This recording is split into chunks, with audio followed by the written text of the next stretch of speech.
Tembea pole pole kama mzee kobe sungura, haraka haraka haina baraka mama. Wataka kujenga nyumba kwa siku moja, hujui mwenzako amejenga kwa siku ngapi.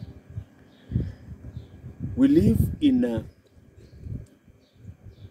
difficult times, I would say interesting times, and modern times, especially in the urban area. I'm talking to you from the city of Nairobi. The pressure to survive, not even succeed, sometimes the pressure to just survive is immense. You wake up and it is bills from the time you wake up. Everything you do, every corner you turn, you're supposed to pay something. Sometimes I joke that maybe one day we'll be paying for air. But so because of these pressures, some of us, like parents, wish that we could make things better for our children so that they don't go through the same pressures like we are. And I want to discuss this thinking, this philosophy today. Is it good? Is it something that's advisable? So, for example, we have seen, hi, how are you?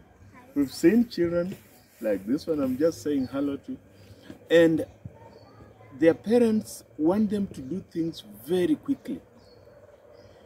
You want them to start school very early, to graduate early, to start driving a car early, to know how to play this instrument and that instrument and be achievers early. And sometimes, so you find sometimes parents, when they are together, it's like that makes them have bragging rights. They say in Swahili, our national language, for example, kangu kalianza shule kama tu kako 2 years. Na mimi kangu kalianza kuongea kakiwa na 9 months. And it's like something to be so proud of. When we look at this from a developmental point of view, as specialists in health, in psychology, we find that there is a problem. And this is what I want to talk about, the problem with this kind of approach to life. That you are pressing what seems to be like an advantage, that your child matures fast and achieves this and that. So you are pressing this advantage that your child gets ahead of the pack because of the competitive world we live in. But sometimes you don't look at the cost that comes with this. And often the cost can be too much. And this is what I want to talk about. I'll summarize it this way, that life is like a saw, a wood saw. It cuts forward and it cuts backward. So don't expect to cut forward and not have a backward effect. Like Newton's laws of motion, every action has a reaction. And so if you are a parent who is very invested on having your child achieve everything early, you want them to start school early, you want them to graduate early, you want them to start working early. That is good. But just remember that if you start that culture of rush, they will also rush at other things you did not expect. So, for example, they will rush to indulge in adult behavior early. So, they start sex initiation starts early. They start indulging in drugs of recreation, alcohol, whatever, early.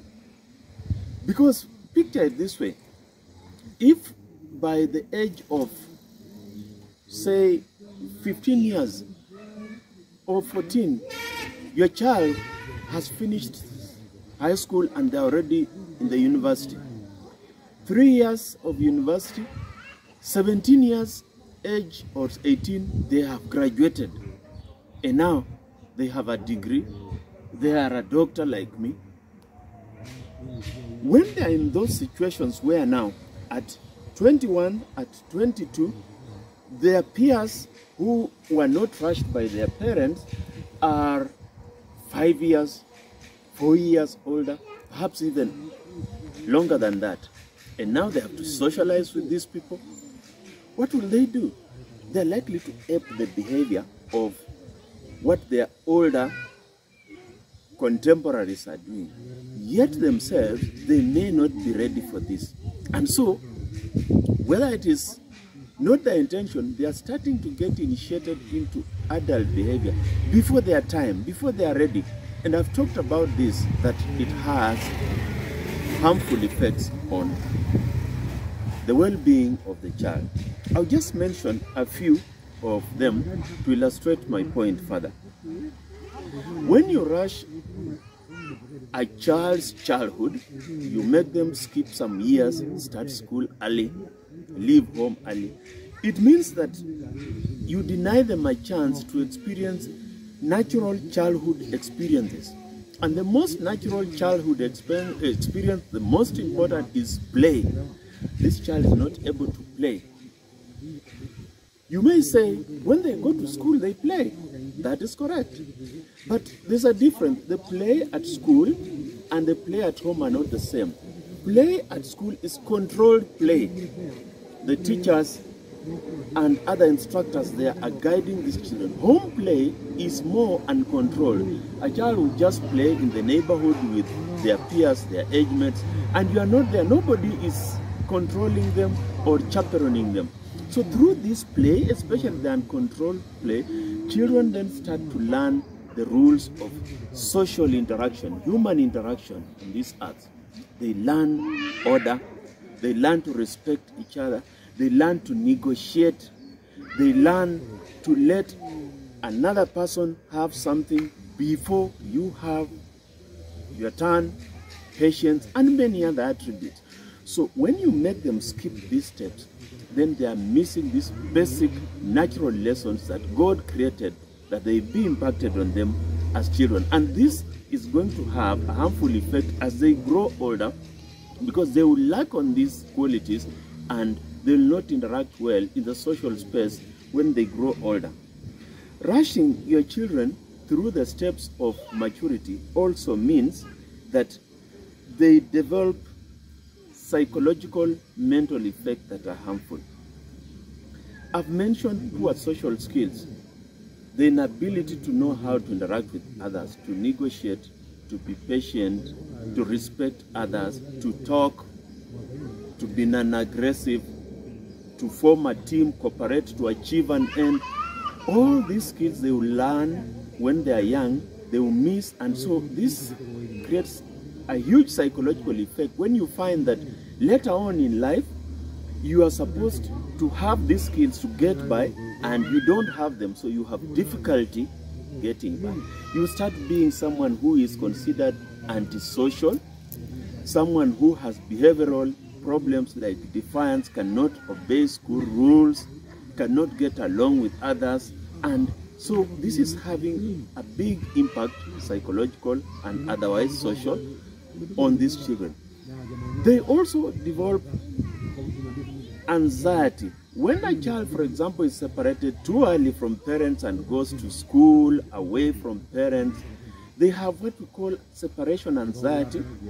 You see them crying because they are missing their mommy, their daddy, their parents, and this anxiety can magnify into a bigger problem where you find it's an outright mental problem that these children will carry into their adulthoods.